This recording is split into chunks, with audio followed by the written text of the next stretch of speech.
Praise the Lord. आप सभी का नया दिन नई उम्मीद में स्वागत है। आज के वचन की तरफ जाएंगे।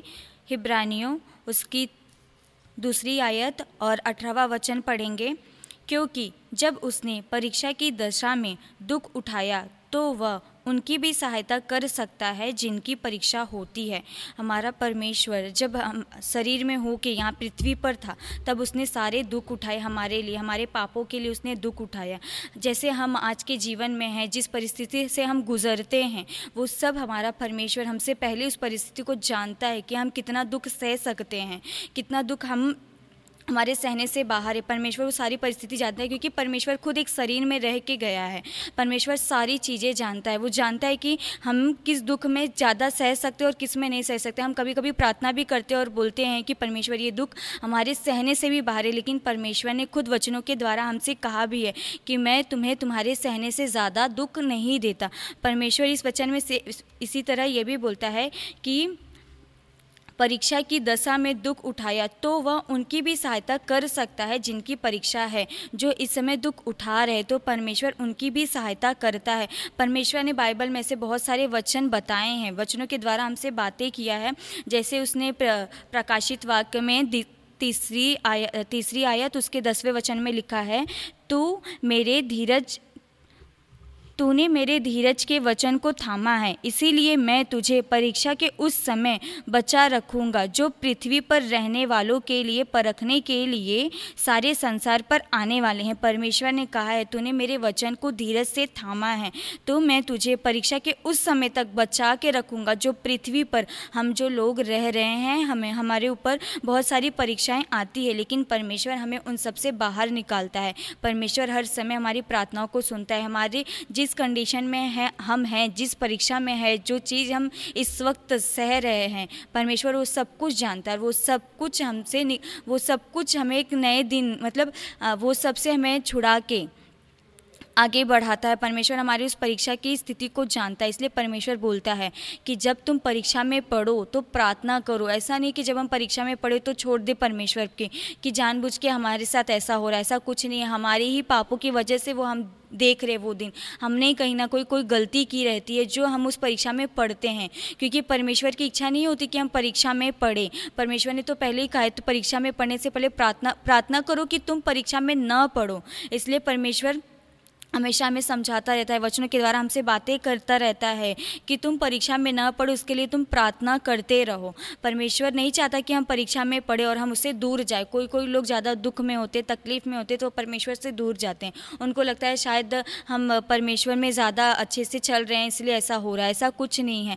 परमेश्वर जब हम परेशान होते हैं तब वो हमारी घड़ी होती है कि परमेश्वर भी हमें परखता है कि हम कितने अच्छे से उसके साथ हैं, कितने अच्छे से परमेश्वर की आज्ञा को मान रहे, कितने अच्छे से परमेश्वर के वचन को पढ़ रहे हैं, कितने अच्छे से परमेश्वर को थामे हुए धीरज के साथ उसके सामने बैठ के प्रार्थना करते हैं कि परमेश्वर हमारे ऊपर ये जो संकट अभी पड़ा है उससे हमें निकाले, उससे हमें बाहर खड़ा करे।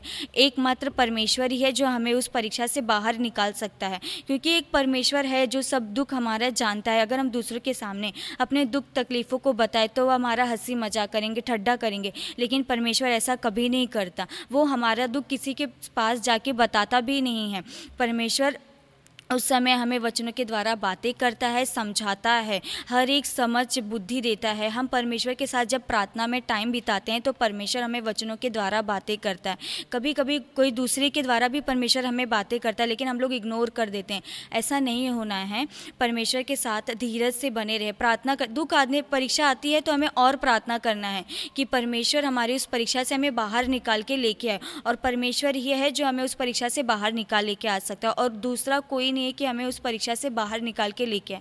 चाहे वो कोई भी हो, हमारे घर वाले ही हो, हमारे रिलेटिव हो, हमारे आसपास के लोग हो, लोग भी हमें उस परीक्षा से बाहर नहीं निकाल के ले आ सकते हैं, लेकिन एकमात्र परमेश्वर है जो हमें सारी परीक्षाओं से बाहर निकाल के लेके आता है। परमेश्वर हमारे दुख को जानता है। वह हर समय हमारे मन के अंदर जो भाव चलते रहते हैं, जो हम सोचते विचारते रहते हैं, जिस दुख और तकलीफ़ में पड़े हैं, वो भी परमेश्वर जानता है। चाहे हमें बुखार हो, सर्दी हो, ज़ुकाम हो, उस बेड पे भी जब अगर कोई पड़ा है ना, वो जिस कंडीशन में है, जिस दर्द और तकलीफ़ में है, परमेश्वर उसकी वो दर्द तकलीफ़ भी जानता है, उस आवाज़ को भी सुनता है, उस पीड़ा को भी परमेश्वर सुनता है। परमेश्वर ने हाथ पैर बना के दिए हैं कि परमेश्वर खुद उसमें मतलब हालेलुया, परमेश्वर खुद शरीर में था, लेकिन इस परमेश्वर खुद शरीर में था, इसलिए वो सब कुछ जानता और सुनता है। हमारी उस दर्द तकलीफ़ को भी जानता है। चाहे हम किसी कंडीशन में, चाहे अस्पताल में हो, चाहे रेलवे में हो, चाहे कहीं आते जाते हो, या फिर कोर्ट कचहरी के मामले में फंसे हुए हो हम लोग, या फिर अपने घर के झगड़ों में हो, परमेश्वर सब कुछ जानता है। इसीलिए परमेश्वर ने खुद कहा है कि प्रार्थना करो कि तुम परीक्षा में ना पड़ो। जब परीक्षा में पढ़ने से पहले हमें प्रार्थना करना है कि परमेश्वर हमारे ऊपर कोई परीक्षा ना आए, और परीक्षा आए तो परमेश्वर हमारी उस सारी परीक्षाओं में हमारी सहायता मदद करके हमें बाहर निकाले, क्योंकि एकमात्र परमेश्वर ही है जो हमें सब परीक्षाओं से बाहर निकाल के लेके आ सकता है। इस वचन के द्वारा परमेश्वर आप सभी को आशीषित करे। प्रार्थना की तरफ जाएंगे। हालेलुया राजा, धन्यवाद जीसस, धन्यवाद धन्यवाद पवित्र आत्मा, तूने हमें वचनों के द्वारा बातें किया प्रभु, उसके लिए तेरा कोटि कोटि धन्यवाद करते प्रभु। हालेलुया राजा प्रभु, जो भी परीक्षा में है प्रभु, उन्हें सहायता मदद करने के लिए तेरा धन्यवाद करते राजा प्रभु। उन्हें अच्छे से समझ और बुद्धि दे पवित्र आत्मा, कोई गलत डिसीजन ना ले, कोई गलत निर्णय ना ले वो अपने लाइफ में पवित्र आत्मा प्रभु। परीक्षा से तू उन्हें बाहर लेके आ पवित्र आत्मा। शैतान उनको जो परीक्षा में बार बार डालने की कोशिश कर रहा है, ऐसा ना होना है पवित्र आत्मा। तू उन्हें परीक्षा में से बाहर लेके आ।